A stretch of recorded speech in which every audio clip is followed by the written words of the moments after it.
Hello students, welcome to EPJ Pathshala. I am Shashwati Shah, Assistant Professor, Department of English, Sikkim University. Today we'll be talking about reading new literature in English, and the name of the module is Tracing Movements and Claiming Spaces, Articulation of Diaspora. The content of this module is written by Mr. Subrata Kumar Dash, who is a research scholar at the University of Hyderabad. In this module, we are going to learn about tracing dispersion, movement, and claiming spaces. We'll also try to articulate the theory of diaspora, the concept of diaspora, starting from its etymological origin. We will take up pre-colonial migration, colonial migration, and post-colonial migration. We'll discuss the concepts of imagined community and the question of the concept of space in diasporic literature. We'll also discuss how diaspora has been articulated by the Western scholars, by cinema, newspaper, magazine, and also politicians all across the world. Let us begin. Now we'll begin with the module, and we begin with a quote from Amitabh Ghosh's The Diaspora in Indian Culture. He writes, and I quote, "The modern Indian diaspora, the huge migration from the subcontinent that began in the mid-19th century, is not merely one of the most important demographic dislocations of modern times, it now represents an important force in world culture." Now coming to the word diaspora, what does the word diaspora mean? Over here, we'll try to get to the etymology of the word diaspora and understand the significance of the concept. The term diaspora is derived from the Greek word dia, meaning between, through, across, and spiro, meaning to sow the seeds. This suggests, on the one hand, the idea of dispersion, on the other hand, that of stasis and stability, sowing seed, suggesting new life and new roots. The situation of any group of people dispersed, whether forcibly or voluntarily, throughout the world, referring particularly to the Jewish experience. This is from the Collins Dictionary of Sociology. It was first used by the Greeks to refer to the movement of the Jews away from their homeland, the exile of the Jew from the Holy Land, and their dispersal around the world during the 8th century BC. Today, the term is applied to all ethnic and racial groups living in alien lands. Example, African and Armenian diaspora, Indian indentured labor diasporas, Chinese and Lebanese diasporas, Black Caribbean diasporas. Tracing phases of diaspora and movements, there are three phases of Indian immigration. Number one, pre-colonial migration to the Southeast Asian countries. Number two, colonial migration, which consists largely of the Indian indentured laborers that began in the 1830s to the British, French, and Dutch colonies. And number three, post-colonial migration to the industrially developed first world countries and the Persian Gulf countries. Now coming to the first category, pre-colonial migration. It happened mostly as a result of migration to the Southeast Asian countries like Cambodia, Indonesia, Thailand, Burma, Malaysia, Singapore, and other countries. Since the 1st century AD, Indian princes, priests, poets, and artisans migrated to these countries. The purpose was mostly that of trade and the propagation of religion. Merchants from Gujarat, Bengal, Tamil Nadu settled down in great port cities like Malacca, Ternate, Tidor during this period. Colonial migration, mostly, as we have already talked about, indentured labor. This happened during the colonial period largely because what was happening here is that the British rulers were forcing a lot of people, mainly from the economically backward section of the society, to migrate to other parts of the world which were becoming plantations of the British rule, and they were forced to go there, mostly because of the poverty that they were experiencing over here, and they were shown a dream. I mean, they were made to dream that they will find a better life over there, more economic development, and they will not experience poverty anymore over there. So it was a dream of a better future that made them migrate to this places, but the reality was very different, and we'll talk about it. This colonial migration started in 1934 after the abolition of slavery system in imperial plantations. To supply the labor shortages in sugar, tea, coffee, cocoa and rubber plantation in these colonies, people from the colonial countries were migrated to these places. Indian indentured labour is transported to the British, French and Dutch colonies. Indentured labour is described as been described by Jane, a contract by which the immigrant was bound to work for a given employer for a 3 to 5 years term, performing the task assigned to him for a specific wage. Initial contract was for 5 years. Reasons are many. There were social oppression, shrinking of cottage industry, periodic famine, resulting in extreme poverty and unemployment. This was the condition that was prevailing in the places of their origin, which kind of forced them to listen to what the British rulers were promising them in the lands of plantations. There was abuse of this system. Hugh Tinker even termed this system as a new system of slavery. This system was officially abolished by British government in 1917. Indians were transported to the Indian Ocean countries like South Africa, Kenya, Tanzania, Zanzibar, Uganda, Mauritius and other countries. Pacific Ocean countries like Fiji, Caribbean countries like Trinidad and Tobago, Jamaica and other countries, South American countries like Suriname, Guyana and some other countries. Coming to post-colonial migration.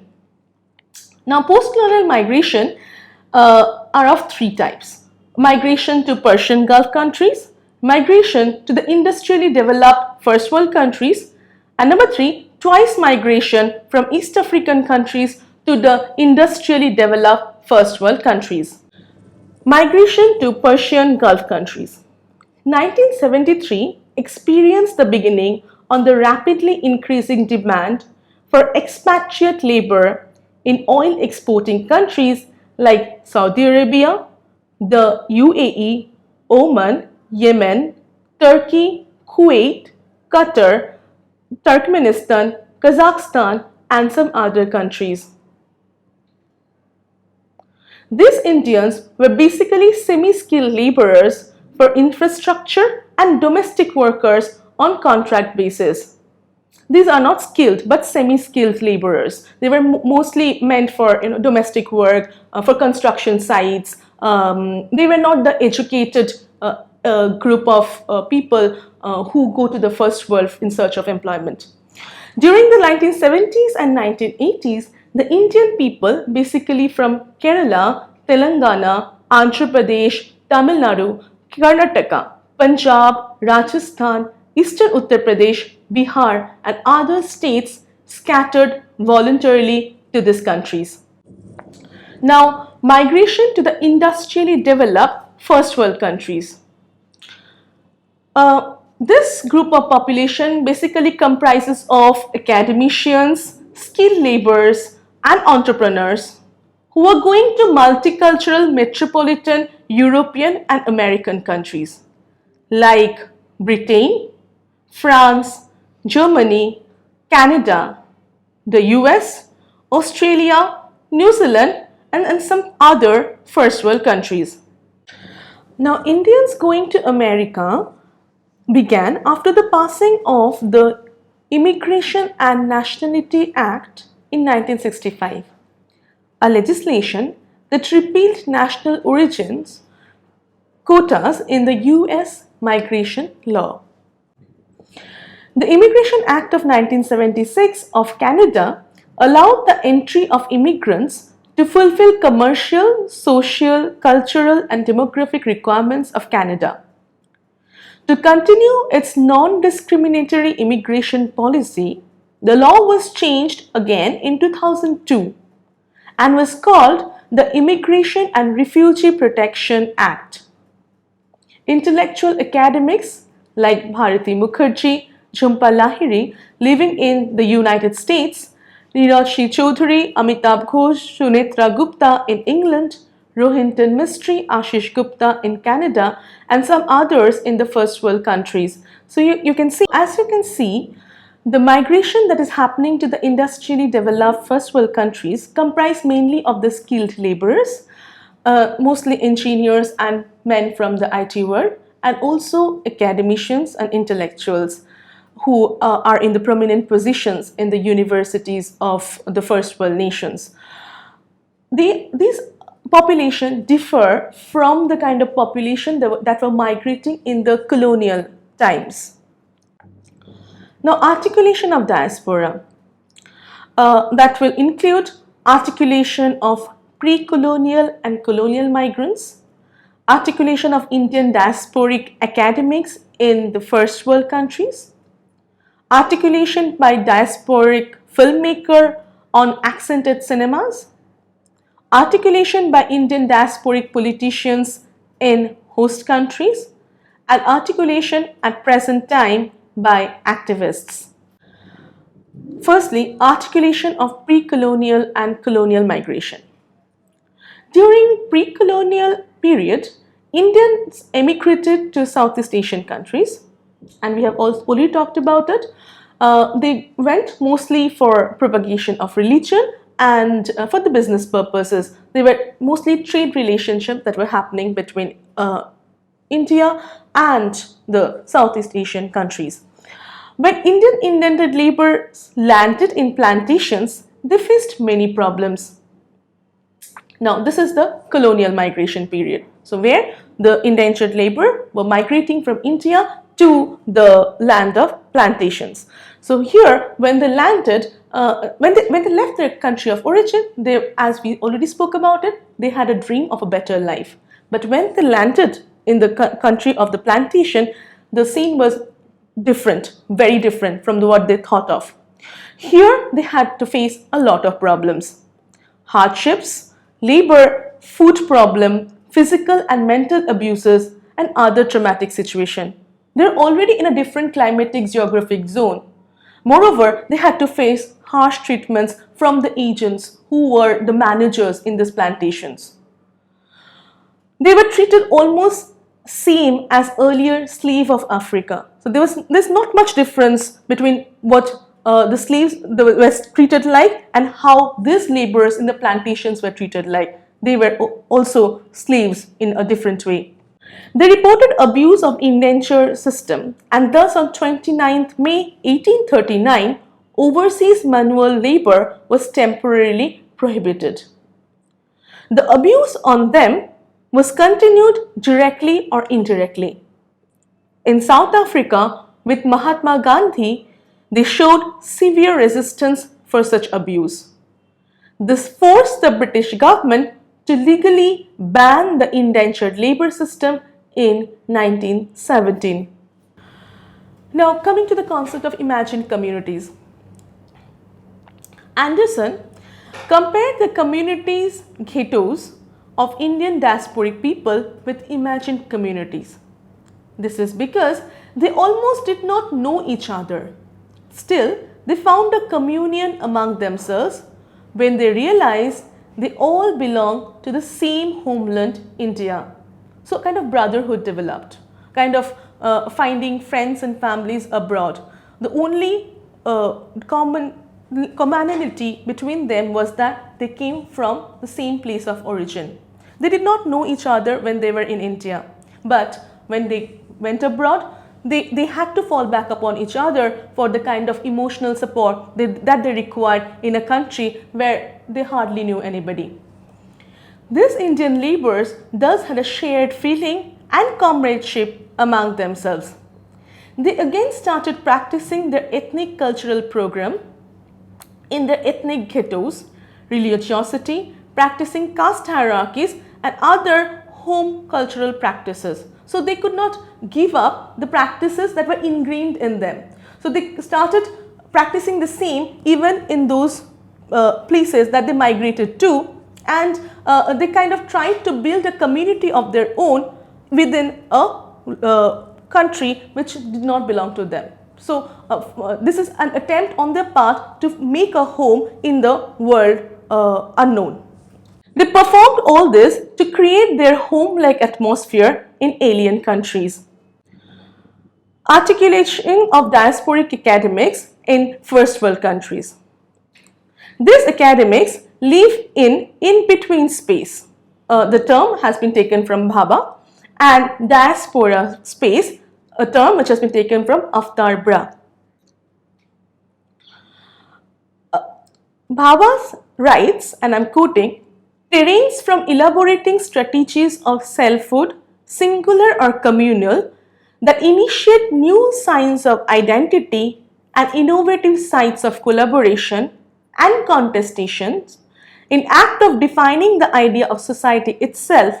It is in the emergence of the interstices, the overlap and displacement of domains of difference, that the intersubjectivity and collective experiences of nationness, community interest or cultural values are negotiated." Avtar Bra argued that diaspora space is the intersection of diaspora, border and dislocation, which is a point of confluence of economic, political, cultural and psychic processes. This diaspora space is occupied not only by the migrants and their descendants, but also by those who are constructed and represented as indigenous. The concept of diaspora specifies a matrix of economic, political and cultural interrelationships which construct the commonality between the various components of dispersed group. The concept of diaspora delineates a field of identification where imagined communities are forged within and out of a confluence of narratives from annals of collective memory and rememory. This diaspora space is a space of emancipation and enunciation. Anything can be emerged from this space.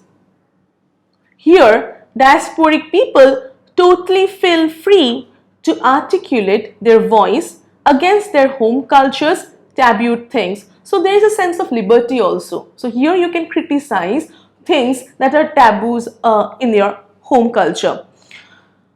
It's a place of emancipation. It's a place where you can grow, you can develop, you attain a certain sort of liberty, and you attain a space from where you have a distant view of the place from where you originated. And therefore, this gives you a position to criticize those practices back at home that you don't subscribe to.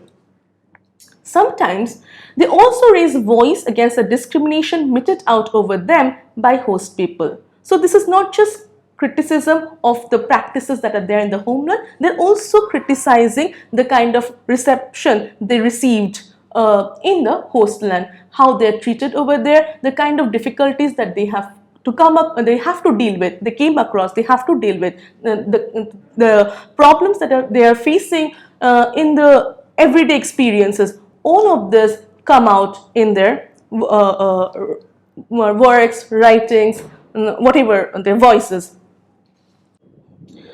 In creative literature, we find many novels raise their voices against their home cultural practices. Some writers like V.S. Naipaul, Salman Rushdie, A.K. Ramanujan, Rohinton Mistry, Jhumpa Lahiri, Bharati Mukherjee, Chitra Banerjee Divakaruni, Sunetra Gupta, Monica Ali and some other, they all try to voice this kind of criticism about the places of origin. They sometimes rewrite Indian ethnic mythological tales to give voice to female characters. One classic example can be Divakaruni's Palace of Illusions and Bharati Mukherjee's Jasmine and some other works by such writers. They rewrite to appease the Western people, like African American writers of Harlem Renaissance and Mexican writers settled in the USA. They also try to make their own identity with such articulation in foreign countries. Now, coming to articulation by popular cinema, diasporic cinema. Some diasporic filmmakers try to attack their home culture. They stay in first world countries, metropolitan cities, taking their location as a free space and articulate their radical voices. Their films are called auteur, French for author. Films are directors' films that reflect the director's personal creative visions. Sometimes they depict the themes which are marginal, tabooed, and untouched by traditional filmmakers. Most of their films have been banned by religious fundamentalists. So the free space that they get as a result of their diasporic existence, from there they try to voice out against certain practices that are unacceptable in their own home culture.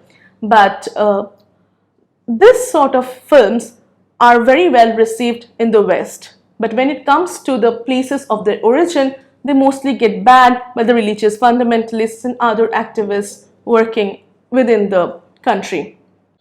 These films can be termed as accented films, as has been used by Hamid Nafi. She argues that these films emerge not from the accented speech of the diegetic characters within these films, but from the displacement of the filmmakers. These accented films negotiate the interstitial dialogues between the home and host societies of the filmmakers. These films give two sides for marginalized women: a side of resistance from the part of the film's characters, and other being the side for the expression of that resistance for the filmmakers. This is also the expression of post-colonial feminism through these accented cinemas. Through these films, the diasporic filmmakers tried to eradicate the subaltern status of women and allow them a space to be heard among mainstream social phenomena. These feminist accented cinemas not only project strong-willed and sexually assertive women, but also portray women as agents of progressive, revolutionary, egalitarian, social thinkers who openly show their free spirits. Deepa Mehta's film like Fire and Water, Gurinder Chadda's Bend It Like Beckham, and Bhaji on the Beach, Meera Nair's Mississippi Masala, Monsoon Wedding, and The Namesake are examples of this kind of films. Some newspaper and magazines run by Indian academics abroad play a great role to articulate their voice while they face adverse situation abroad. Such newspapers include Indians Abroad, the Shangbad Bichitro, Confluence, South Asian Perspectives since 2002, and others. Many popular Indian brand songs also play such roles. Now finally coming to this segment, which is called Articulation by Politicians and Activists. Some of the Indian professionals and diplomats take part in parliamentary election of their host countries and sometimes get elected as members of parliaments. They sometimes articulate for their Indian fellows, thus to create the reliable ambience for his or her fellow immigrants in foreign countries. There are many such elected politicians in foreign countries' parliaments like Bobby Jindal, Priti Patel, Harjit Singh Sajjan and others. All these politicians are are actually victims of hate crime. They had been subjected to racial discrimination and other forms of violence from time to time. And they kind of come up to protect the interest of their fellow migrants in the host countries. The Indian activists of organizations in the foreign countries protest against the backlash meted out to Indian people in the host society. Therefore, in this module, we got a fairly good idea about the concept of diaspora, about pre-colonial, colonial, and post-colonial diaspora, and also the articulation of diaspora by various sections like that of the Western academia, by popular films, and also newspapers, magazines, and politicians and activists. I hope you enjoyed the model. Thank you very much.